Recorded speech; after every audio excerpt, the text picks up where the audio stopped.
The Compliance Perspectives podcast is sponsored by Case IQ, a global provider of whistleblowing case management and compliance solutions. Learn more at caseiq.com.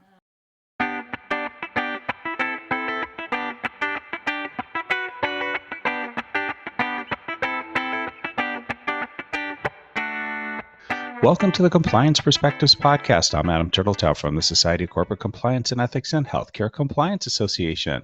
Joining us today from Minneapolis is the creator of the Compliance Perspectives podcast, Kortney Nordrum, who is Senior Corporate Counsel at Deluxe and a longtime compliance professional. And today we're going to be talking about something very different. We spent a lot of time talking with people about how their skills from a previous profession like legal or internal audit help them in compliance. Today, Kortney suggested a really good topic, which is talking about sort of the opposite, how your compliance skills help you when you take over another different role.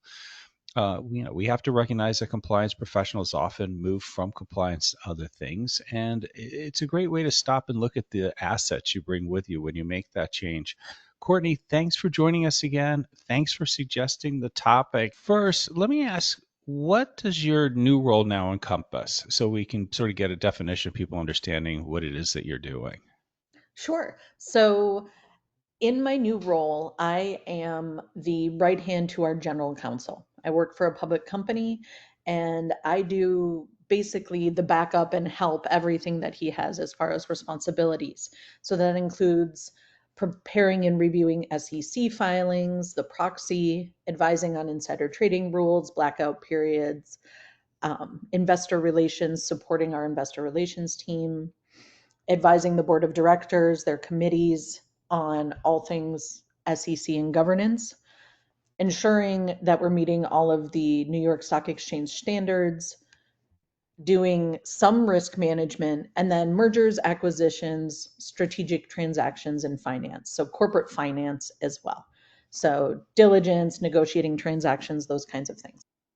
It's interesting. As I'm hearing you describe it, there's a lot that's new and different that most compliance people don't deal with, but a lot that does overlap in terms of things like merger and acquisition, due diligence, and so forth. Now, how have your compliance skills helped you, do you think, with the new role?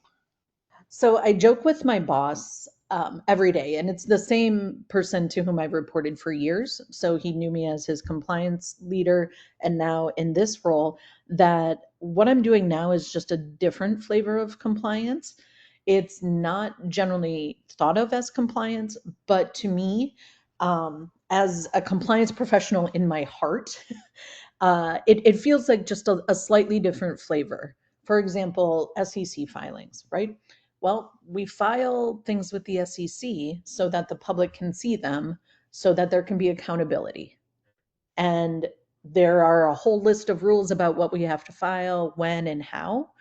And I'm just making sure we're following those rules. It's really interesting to me, without having to do a ton of mental gymnastics, to see how compliance and how you think about compliance really applies all over the place. Another example for me is when we're doing due diligence in M&A, for example. Well, instead of seeing if they have there's an adequate privacy program or controls, well, now I'm going, okay, well, are their financials appropriate? Are they taking the proper measures that they're supposed to for the kind of company they are? Have they gotten their financing in the right way? Is this a stock transaction? All of those things, you're still doing the same pieces, breaking down large things into manageable bites, and then managing those manageable bites for your company. And yet you're doing it with a somewhat sort of, I don't want to say skewed lens, but a different angle because you've seen things right from a different perspective. Does that end up helping you as you go look at it from the legal perspective as opposed from just the compliance perspective? It absolutely does. And one of the things that I appreciate most is that I have what I consider to be a deeper insight into risk than many folks who don't have a compliance background. So when we're looking at M&A, we're looking at financing transactions or even just big contracts that we may be signing. I could come in as the deal lawyer, right? Like, let's get this done. But just because of my compliance background, I have this deeper, more thorough understanding of the risks that might be presented. So, knowing that the underlying compliance of the company we're dealing with, that we might be, purchasing or divesting to, or doing a major partnership with, matters, and that can affect the finance, right? The deal, how much we're going to pay for them, what it's going to cost us to operate them on the other side. And so I feel like I am a more well-rounded deal lawyer because I understand the pieces that go into how to keep a company running the right way. It all to me speaks to sort of a lot of ways. It's sort of like at the same time absorbing what you've done, but readjusting your thinking, which is, as you're talking about potential acquisitions, as a compliance officer, your focus was a bit different. You were there kicking the tires, seeing where there were issues within the company, what remediation needed to be done. As the deal lawyer, you're trying to figure out how to get the deal done. Mhm. How do you try and really move your head from one area to the other? That was one of the challenges for me. So for years, I jokingly referred to myself as the most risk averse person in the company. It was my job to worry about all of the things, all of the risks that could happen from a compliance perspective. And then starting in March, it was no longer my job to worry about that. That became someone else's job. And so I had to be very intentional in how I thought about approaching M&A, for example. We publicly announced a small M&A deal here a few weeks ago, and we were working on it. And I had to, and it was very difficult for me, say someone else needs to evaluate the compliance and privacy pieces here because it's my job to argue with the other lawyers about the deal and what it means from a corporate standpoint. And it takes, I think, intentionality and taking a step back to say, okay, I understand that this is important, but this is no longer my baby, right? Like, my baby is now this baby. And so I have to make sure this baby is protected and trust that the folks in compliance are doing their jobs, which, Adam, is very easy for me because we both know the chief compliance officer, Stephanie, and she's great and she's got it all handled and covered. And I that is not actually a concern outside of in my head. I, as you're saying that, two thoughts came to mind. Let me take one at a time, which is one, there's somebody else doing the job now. They're doing it well, but there's still sort of like the parent's temptation to say, you should do this, you should do that, watch out for this, watch out for that. And then, times where they may have done something in a different approach, an issue differently than you would have. How do you get yourself to back off and say to yourself, no, no, no, it's for them to decide now, not me? That was a conversation early in the spring that I had to have with myself regularly. I'm a bit of a control freak, which I think makes me a good lawyer and a good compliance person. And I built a lot of the pieces of the program that Stephanie is now running. And so it is so very tempting nearly every day for me to say, well, I would do it this way, or maybe you should think about doing it that way. And then I thought to myself, well, I took this role from someone who retired. But if she hadn't have retired, what I wouldn't want is her telling me every day how to do a job that I'm qualified to do and learning how to do and trying to make my own, right? So I really try to put myself in those shoes. And it helps immensely that there is absolutely no daylight between me and Stephanie as far as we communicate. We sit right next to each other.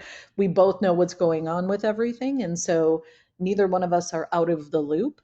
But it was incredibly difficult and still remains a little difficult for me not to just suggest things. I do have to remind myself that this is now hers and not mine, and she needs to be able to make her own, put her own stamp on it, and needs to make it her own, just like I was able to do. But it's not easy, especially when you love compliance, right? I deeply love compliance and the work, and I'm passionate about it. And so it's hard when you really just like it and you want it to go well, even when it is going well, not to just be like, well, you could do this. Um, and luckily, because I'm close with Stephanie, she can just tell me to back off. And that definitely would help quite a bit. I'm also just wondering, thinking back on my own life is I worked in advertising for 13 and a half years. And the last bit I was doing freelance work. And what was interesting to me, and a large part of it was working on an account I had worked on full time. And then I was brought back after, it's a long story, to work on it on a freelance basis. And at that point, my role was limited. There was things that I had to do and things that were just not there because they wouldn't pay me to do that and didn't want to pay me and I didn't need to. And it took me a long time to realize, hey, that's not my problem. I just have to focus on this area.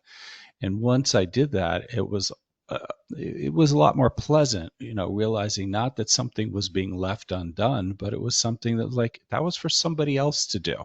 Mhm. And so my question is sort of like, how do you embrace in a lot of ways sort of the freedom of knowing, okay, there's somebody else to worry about that now, not me.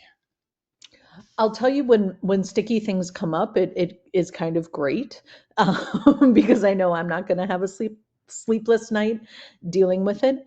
One of the things that I have written down on my desk, and that try to remind myself every day, is care about the things you care about. Hmm. So we have a limited amount of time, we have a limited amount of resources and energy in any given day. And it is now my job to care about a certain specific set of things. And I need to give my attention and my time to those things. I can't spend that time thinking about things that are someone else's job anymore. Like, I don't have the luxury of being able to extend my day by 15 hours. And so to me, it's really about telling myself, Courtney, you need to focus. Like, this is your job. You got to care about what you care about and let things that you don't care about go. There's some freedom in it. And as everyone does, there's just some pieces of every single job on earth that are not that fun and you don't like. And so when I see Stephanie engaging in those pieces, I can tell you it's a little sigh of relief that I'm not running in that sand. I definitely can relate to that. And I also have to say, your sign is care about things. What is it? Do you say care about things you need to care about? Yep. Care about what you care about. Right. Unfortunately, I think in my head is tattooed worry about everything, whether you need to worry about it or not. And that's a problem no matter what job I'm doing. So, anyway, I feel that as well. yeah. Anyway, that's something when I do a podcast with a therapist. Anyway, well, Courtney, thank you so much for sharing this journey and your learning along the way with us. I want to thank all of you for taking the time to listen.